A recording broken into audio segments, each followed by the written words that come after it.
Gentlemen, welcome back to the shop. Welcome back to Project Squarial.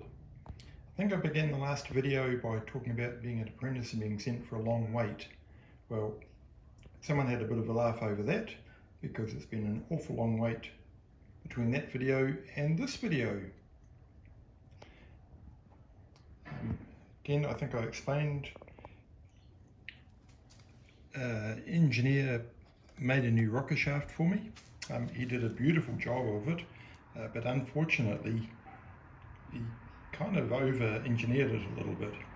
And to his credit, there was nothing wrong with his thinking or his way of work. He was actually trying to improve on the original design of the thing, but in this configuration I only have one fair valve clearance when it's cold, and I just wasn't able to get a reliable reading each time with the way that was. I sent it back to him.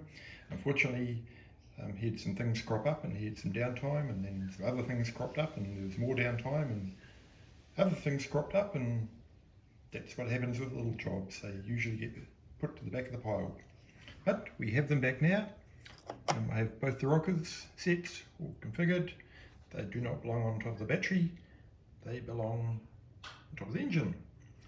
Also, since taking them off, my new push rods have come off back order, so I'm going to have to go through the whole engine and reset all the valve tolerances, just because I've got new push rods in now, so they'll be quite different to the old ones. So pretty basic. He goes on here. Go on like that, maybe he does. And he goes on here.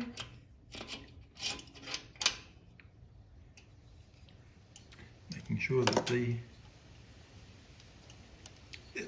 tappet adjusters are seated in the push rods, which appear to be. Oh, you missed most of that. So now put the rocker blocks on. We've made sure that the tappet adjusters are seated into the new push rods. You can see down there. Once we torque these up, it'll shift everything around. Then you'll be off to set the valve adjustment again. Now, in previous videos, I've taken you through torquing the cylinder head, tightening everything up, and valve clearances. So I won't do that again. We'll just cut here and we'll come back in a moment of internet time and it'll all be done. Okay, with the power of the internet and making time stand still, and things that take a long time take no time at all, so you get a false sense of what you should be, how long things ought to take. Tappets are all done, retightened. The tappet blocks have been torqued correctly using my nifty spanner and digital fish gauge, which I've explained in a previous video. What can I say? Feels like I've been here before. So I've given the top end a good liberal squirting of oil, put the rocker covers back on. It's now time to put the spark plugs in.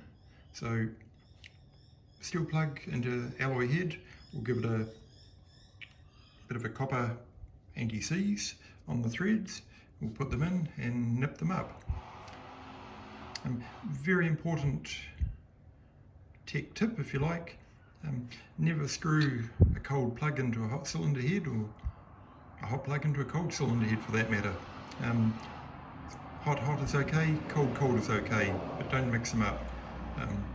Especially if the plug is cold and the head is hot, you'll tighten it up what you think is tight. When the head cools down, it'll contract and it'll be super tight, and you may well do thread damage or break the plug off or have a heck of a job, and you'll cause yourself all kinds of grief. So put some copper slip on, put the plugs in, put the plug leads on, tank and seat, and we're almost ready to put some petrol in this thing. Click, click. Click, click. first plug is in, done up to the correct torque, of course. Probably while I'm doing that, worth mentioning, you can see it in the frame, the plug gap. The gap between the electrode and the tip of the plug. Always check those before you put the plug in. Now, because I'm running points on this engine, it's not a modern electronic ignition setup, normal points, typically the gap would be 25 thou, or about the thickness of the box that it came in. If it's a modern car, electronic ignition, high spark, it's probably going to be something like 1.1 mil, which is, I don't know what that is, 40 thou I think. Always check it, because if it's wrong, it affects the timing of the engine, affects your spark, the ability to produce a spark, which will affect the performance of the engine. So another top tip. And flash of an eye, we'll put the other three in. Day 2 of Will It Run? So this was going to be the genuine first kick, will it run, haven't touched anything, here it is kind of video, which most YouTubers lie about. And I'd have to say if I said that, I would be lying. So I got the bike ready for, not ready for starting. Thought I'd better just whip around and do a bit of a pre-flight check. So nothing, I guess, haven't checked spark or any of those kinds of things. I'm relying on the fact that I've done everything right there. But I thought I'd better have a little bit of a pre-check. So immediately found 3 things wrong.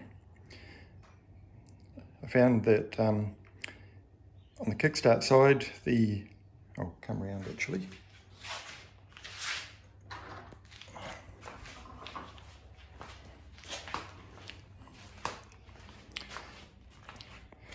The kickstart spring, return spring, isn't working as good as it could be. Not the end of the world, but I'm going to have to take the clutch cover off and tend to that. A little bit harder to fix is that the muffler is fouling with the Kickstarter when it's in the right position. All I can do there is curse about aftermarket parts and wonder what I'm going to do. Third thing, I also put petrol in it and found a couple of fuel leaks, but that was just resetting fittings and tightening them up, so that's all good. It's kind of what I wanted to do here because I didn't want to have to use that. Just make sure that it wasn't going to burst into flames on me. The third thing I found, this one's a bit trickier. I found I had no clutch, or I've got a clutch, but once I put plugs in the motor and tried to turn it over, there's too much compression and the clutch was slipping. Now, that took me back to, seems a lifetime ago, but several videos ago when I was fitting the clutch to it. And I made comment that the clutch springs supplied, and hopefully that's in focus, were a little bit shorter than the ones that came out of it. And I hypothesised that these were correct, and that the springs that came out of it, maybe it had a sidecar fitted at some point and had heavy duty springs put in or something like that. But I tightened these guys up as far as I could, and it just wouldn't kick over against the compression. Clutch was slipping. So I rummaged through the old bits, which of course I never throw away. Found the old springs, put them back in, set them where it looked about right, and no more slippy clutch. So I'm assuming that the ones that were supplied must have been put in the wrong box, wrong parts box or something. So if you're watching this, Mr. Dragonfly, grrr, that just cost me an hour of my life and a bit of head scratching and sweat. Okay, so now we are genuinely ready for the first kick over. It's been actually pretty much 7 years of restoration.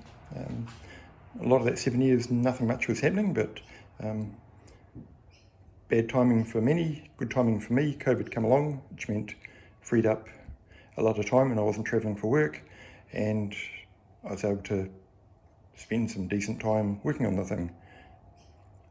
So made good progress. A lot of hold-ups, that's par for the deal. there's not a dealership on every street corner, unfortunately. And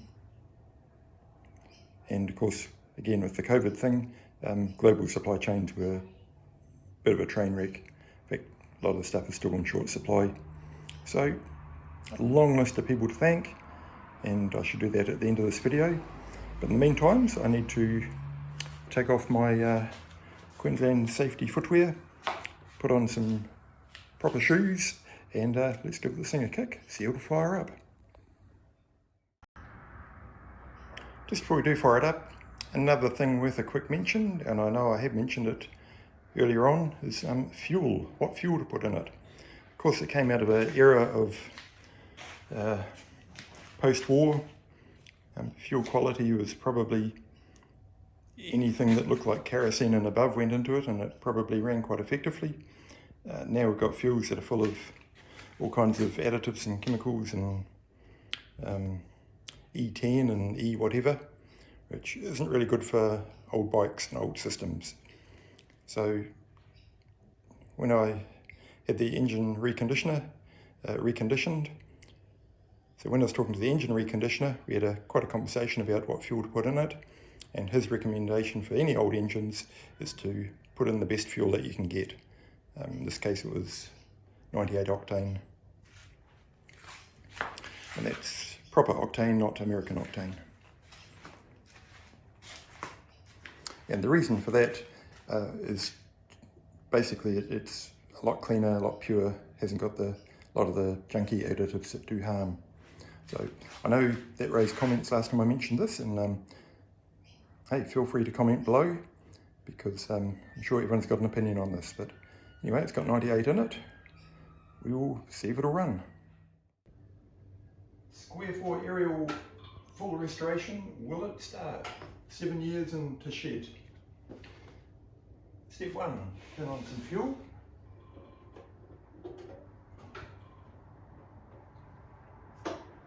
Give it a bit of choke. Step 2, kick it over a couple of times to get the fuel consistent.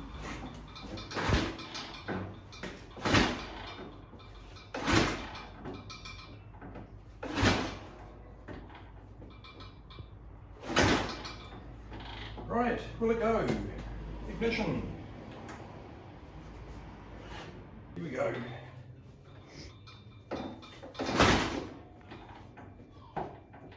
Was 1. 2. Doesn't sound like it. 3.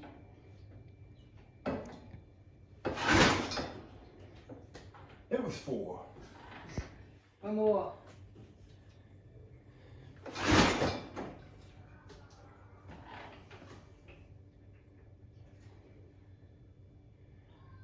I see a little fuel leak, so it's got fuel in it. Also have a handy fire extinguisher.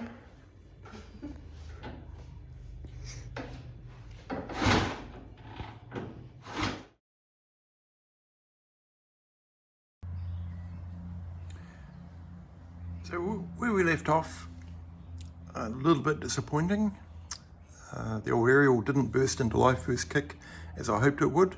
So I've done quite a bit of investigating on this, and I've mentioned it before, but for any internal combustion engine, you kind of only need a handful of things. You need a spark, you need some compression, you need some fuel, and you need all that to happen at the right time. So I've double checked, triple checked, and quadruple checked everything, and I've got tons of compression, I've got tons of spark, and both the compression and the spark happening at the right time. So that leaves fuel. What I did notice when I pulled the spark plugs out, for all that kicking over, the plugs were dry. So that means they weren't getting fuel. So I pulled the carburetor apart. See, tucked in there, which meant pulling lots of things apart to get to it. So I pulled the carburetor apart, didn't really find anything, checked it out, it was all set to as it should be. Put it back together, tried again, didn't go, pulled it apart, checked again, put it back together, still wouldn't go, checked spark again, all good, spec compression again, all good, checked timing again, all good, had to be petrol, no petrol in the plugs. So I pulled it apart again, and I set the float setting to factory setting, but because it's not getting fuel through, I'm figuring, I don't know, it's something to do with the carb or how the float is or whatever, but I think the float is too low. So I've lifted the float a bit, that will leave more fuel in the float chamber, which is on the other side of the carb, which means it should get to the engine easier. So I'm 99.9% confident that that will be the issue, because I'm 100% confident everything else is right. So it only leaves the fuel. But while I'm in here, a couple other little housekeeping things I want to do.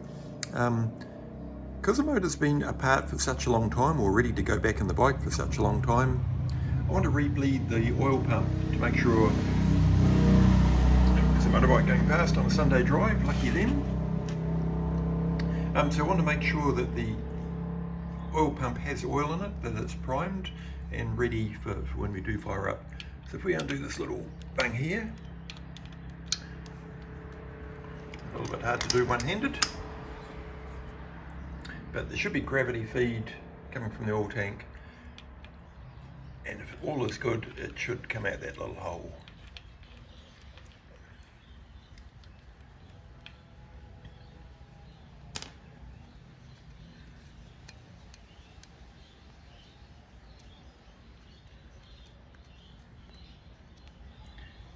And as you can see, it is doing just that. So that tells me that the oil pump is primed, it's got oil in it. So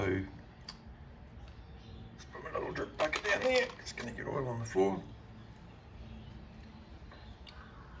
So when the engine does fire, it's got a good chance in life because it'll have oil already.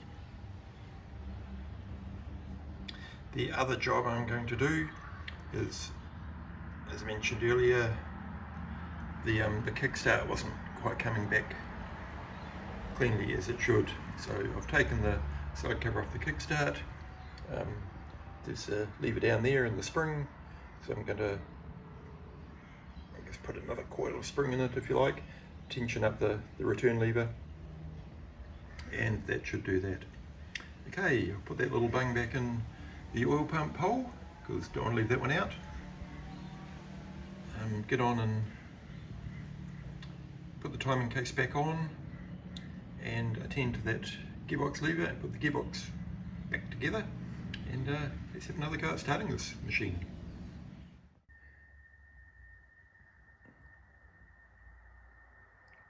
Right, here we go. Square Four Ariel Mark II first start, second time. So I guess it is the Mark II for the first start. I mentioned a little bit earlier, I've gone through everything with a fine-tooth comb. I believe that the reason why it didn't start before was the float level in the carburetor was incorrect. So I've spent quite a bit of time on getting that right. I've also put in a new needle and seat.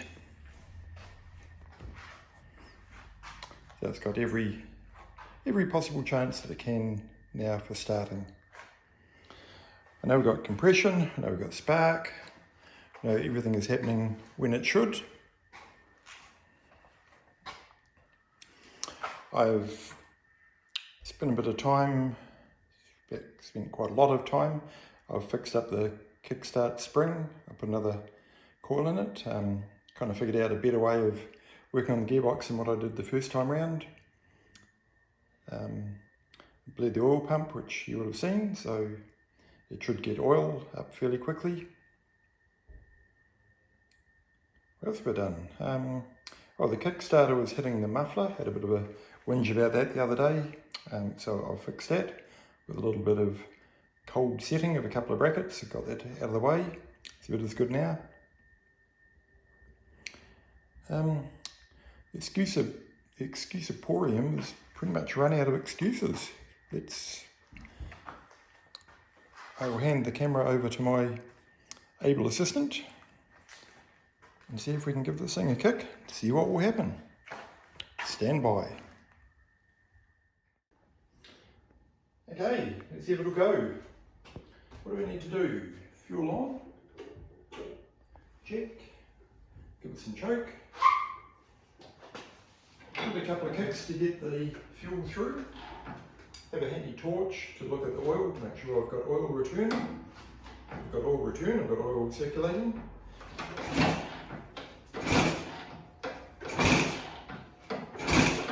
Okay, half choke. Key on. Let's see if it'll go.